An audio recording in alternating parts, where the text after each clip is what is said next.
बीरा महाराजपुर ब्लॉक उपला ग्राम पंचायत कानापुर ग्राम में दुईटी गोरु बिल चढ़ुवा बेले लाइन तार कटी देह उपरे पड़ बलद दुईटा जीवन चली जाइए। कौन प्रतिक्रिया रखिंट कृषक भाई शुणा आप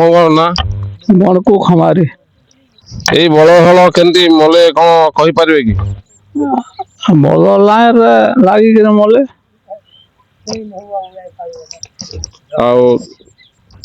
टाटा पावर को आप कौन कह चाहते कि क्षति पूरण देवे बोले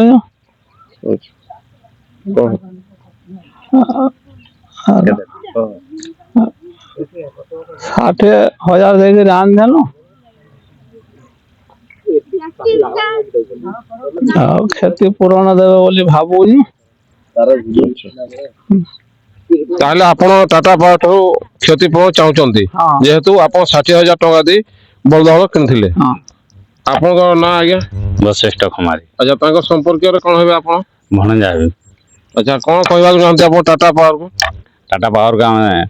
कहवा के चाहूँ जे आम जेहेतु बलद आम लाइन तार यहाँ हो आम क्षतिपूरण देवे और सेटा आम जिन दिनु 65,000 बुझे कि नहीं कहते और जेहेतु आम चाष कम आम जेहेतु यहाँ सब बेले चाष कम करूँ और बल उपर आम निर्भर रही है चाष कमटा और तेणुक से क्षतिपूरण देवार लगी हम बाध्य हे टाटा पावर को कह आप टाटा पावर को अनुरोध कले जे बलद हल दामटा हूँ 60,000 आप जदि बलद हल न करि पारिबे तो आगामी दिन जो चाष अच्छी आपंकर क्षति हम आम ना कर बीरा महाराजपुर प्रफुल्ल पति रिपोर्ट